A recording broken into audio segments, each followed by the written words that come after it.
Hello, good afternoon. This is Elizabeth Griffin, your indie author from South Philadelphia, and welcome back to my channel.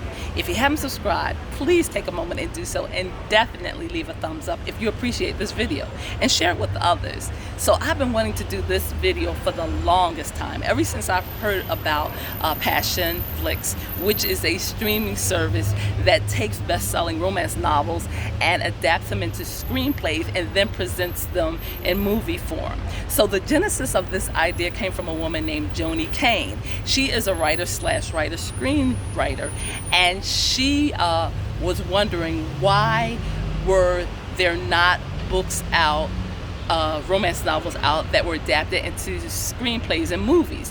And this question came about because she was looking at the popularity of 50 Shades of Grey, and it just caused her to wonder why someone hadn't taken advantage of the popularity of romance novels and adapted them into screenplays and then movies. So when she came up with this idea, she immediately bought the URL title for Passionflix, and she held on to it for a couple of years. And then one New Year's Eve, she decided to act on her idea, and she contacted a woman who she was interested in having her direct her movie. So the woman that she contacted, who is a producer, director, her name is Tosca Musk, and she thought that the idea was amazing, and she came on board. And then there was a third person. Her name is Jina Panebianco. I hope I said that right. And so together the three of them brainstormed the idea of Passionflix. They came up with a business plan. They came up with a model.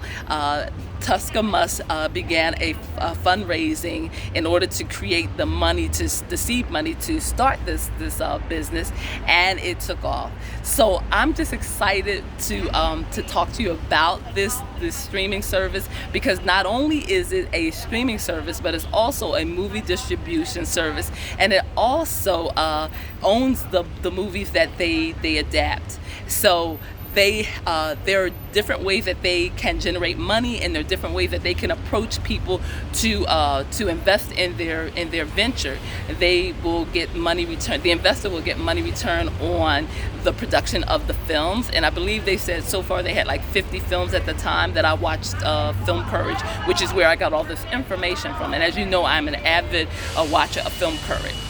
It's a YouTube channel that you have to check out. It talks about writing, directing, actors, and so forth. But anyway, back to this particular topic. She's decided that it would be best to present their ideas and their platform to investors in the way that you can either invest in, when you invest in them, you will be investing in all the movies that they make, so you'll get a percentage from that. You will be investing in the distribution aspect of their company, and that suppose the streaming service for some reason did not work out as they planned, you still would have a part of each of the movies that were produced. So this was a marketing technique and a strategy that they used, and they were able to raise, or Tosca Musk was able to raise $4.75 million, and that began the project. So in listening to her conversation on Film Courage, she talked about why people would be interested in going to her particular streaming service.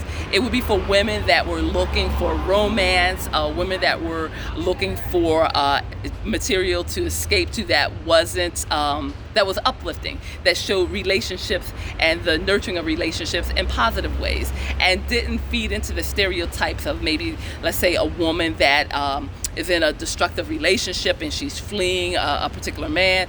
These are uplifting stories that empower women and make you feel good. And she also mentioned that there are different levels of heat in these stories, and they all must contain a certain level of sensuality and a certain amount of love scenes. So in listening to her talk, I just became so excited about the idea, and then hearing her to say that they wanted to present all types of stories to the screen. And yes, they were looking at bestsellers because the best-selling novels already have a built-in audience that they can capitalize on, but that they would look at other authors as well. And so in listening to her, I thought about submitting Scrubbalicious to them. I was thinking about submitting it in a screenplay format, or actually I could send them the actual book. I haven't quite decided how I want to approach them, but that is an avenue that I was thinking about. And what I liked in listening to her talk was that she says that she uses her same crew to make all of the films. And it's like a little family. And they have a vetting process where they talk to the actors and different people and say, look, we're kind of like a family. We all get along. The only drama that we want to see is on the screen. If you don't feel like that suits you, then this is not the place for you. And then she mentioned that they usually take about 5 months to create the product, which is the movie. They shoot it in 15 days, which I thought was phenomenal.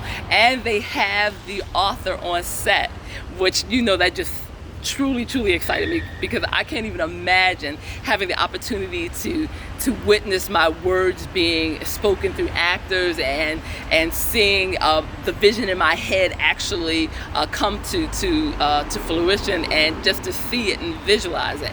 And what I liked is Tosca Musk really respects the writer, because she wants the writer on set and she asks the writer questions like, is this how you envision the scene in your head? They also have the author help with the cast, the selection of the cast members for the production or for the movie. And Tosca also mentioned, she would say to the writer, do you have a particular actor in mind? Did you envision a particular person? And for me, if it's Scrubbalicious, you already know who I have in mind for the lead. The man that played Hero in Mohinda, and his name is Sadil Ramamurthy. I can never quite get that name right. But anyway, he is the man that I envisioned. I wrote the story around him. So as I'm listening to the interview, I'm just visualizing myself being in that situation, and watching the actors and listening to the dialogue and having them ask me questions about my script. And what made me a little nervous is, like, when I write, I get in a zone. It's like I'm in another world and I just create. And to have someone ask me specific questions, I think for me it would be a little intimidating, because I don't know what they're going to ask me. I feel like I know the characters very well. However, to be put on the spot, I don't know how I would react. So this is something that I'm excited about. I do want to see my work in film. I do want to see it shared throughout the world. And in listening to the interview, I learned that the streaming service is really popular in the US, but they also have people that are subscribing to their platform outside of the country. So I hope this video has been encouraging. I hope it's been helpful. I hope it's been inspiring to writers that are seasoned, and for new writers. As always, if you appreciate this channel, definitely share and support it. Follow me on Facebook, Instagram, and Twitter. And as always, love, peace, joy, and happiness. Until next time, bye-bye.